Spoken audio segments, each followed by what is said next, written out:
This is People in Power, and I'm Summer El-Shahat. On today's programme, the toxic truth. The value of human life is equal to zero. The only thing that they value is money and more money. They just don't care.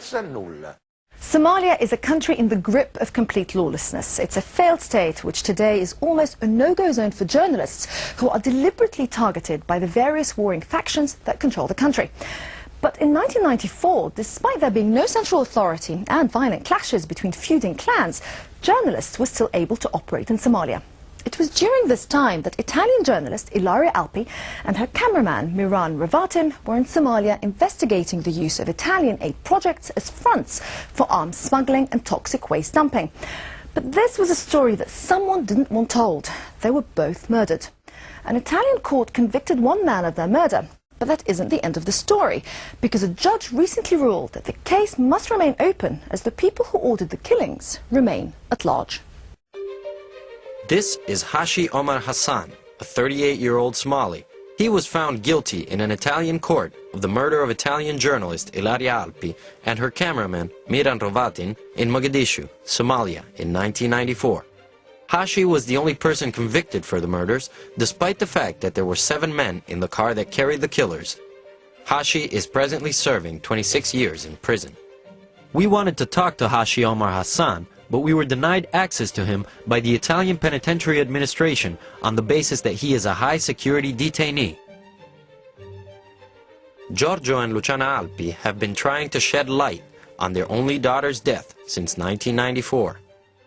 Over the last 15 years, there hasn't been a real investigation. We are 2 parents who still wait to know who killed our daughter and why.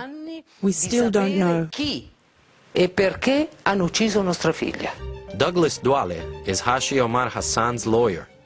The idea of killing the 2 journalists originated in Italy, not in Somalia. Somalia only did the handiwork.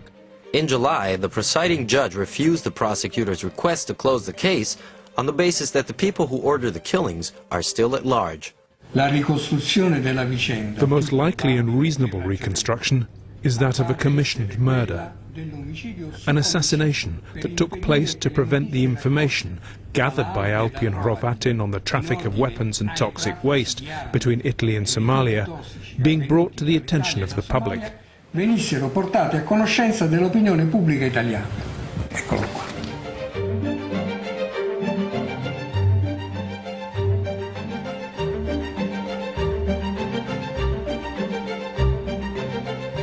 March 20th, 1994. Somalia is in the midst of civil war. The Siad Barre regime has fallen. 2 armed factions control Mogadishu, and the city is split in 2 along the so-called Green Line, monitored by UN troops.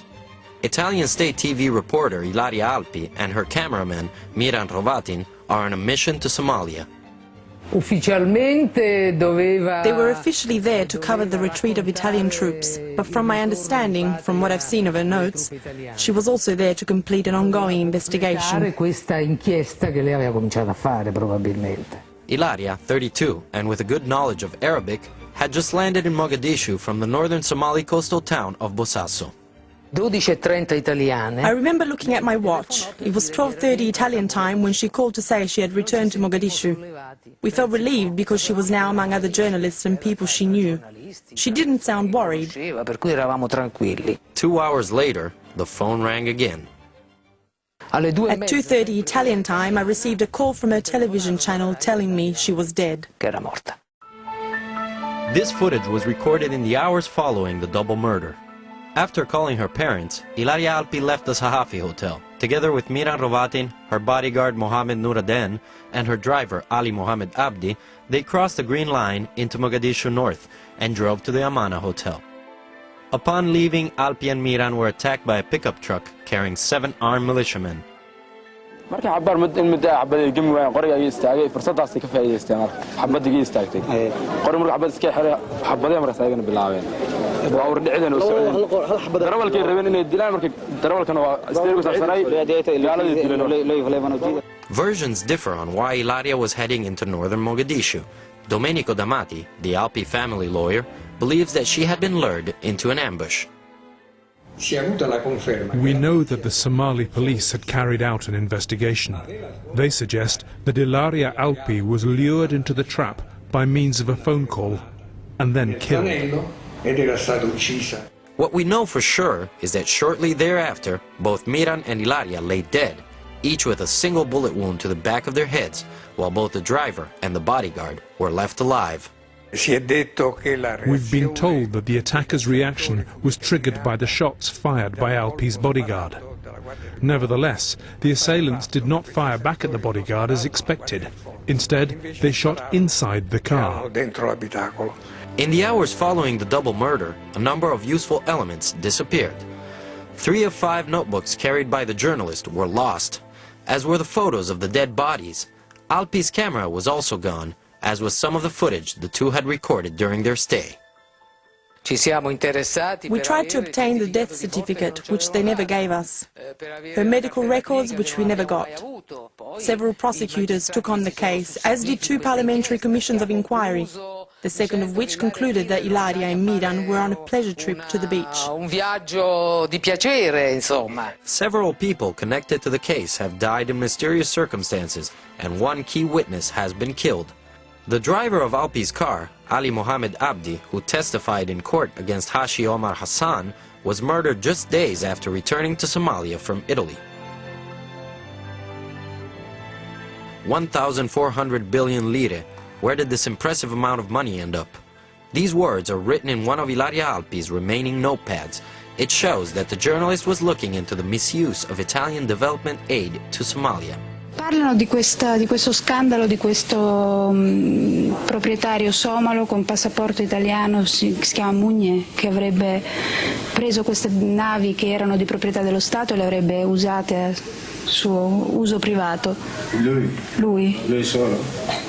This is the last interview shot by Ilaria Alpi and Miran Rovatin. It took place in the northern Somali coastal city of Bosaso. The interview with the local sultan, Musa Bogor, is about the hijacking by Somali pirates of a fishing trawler donated to Somalia by the Italian government. E dov'è la nave? Non la possiamo vedere? Come potete vedere? Perché lei viene dal sisma, perché deve vedere? Prende informazione e basta. Se non vedo non credo. Se non vedi non credi. Usi il satellite, no? L'ultima intervista di Ilaria. Ilaria's last interview should be shown in journalism courses because it is the last trace we have on the work she was carrying out. Everything stems from this interview. Maurizio Torrealta is one of Alpi's colleagues. He picked up the slain journalist's investigation. I interviewed the same person Ilaria had interviewed. His name is Musa Bogor, and he confirmed that it was known that these ships were involved in arms trafficking. These vessels had been donated to Somalia through the Italian Development Aid Program. Torrealta began looking into the activities of the ships owned by the Somali High Seas Fishing Company, Shifco, donated to the former Italian colony by Italy's aid program. A 2003 UN report on the violations of the Security Council's arms embargo on Somalia claims that the Shifco fleet was used to deliver weapons to Somalia on behalf of arms dealer Monser Al-Qassar in 1992. The arms were bought in Poland, were cleared by Polish customs with documentation indicating the entire shipment was bound for Latvia, were then shipped onward to Yemen, but eventually ended up in Somalia. The Shifco ships were apparently also used to smuggle weapons to other destinations. I tried to trace the routes taken by these ships. I realized they would go to Iraq, Iran and Ireland. These routes had nothing in common with fishing. According to the Lloyd's Maritime Records, Shifco Fleet's mothership, the 21 October 2, bought with Italian aid money, traveled back and forth between the Indian Ocean and the Mediterranean Sea. Witnesses interviewed by Torrealta say weapons were loaded in Tripoli and transported to Beirut in early 1992. More weapons apparently left the Irish harbor of Killybegs and reached Iran in mid-1994. Io pensavo a armi proprio, perché la container scrivono la esplosivo, pericoloso, non toccare. I immediately noticed numerous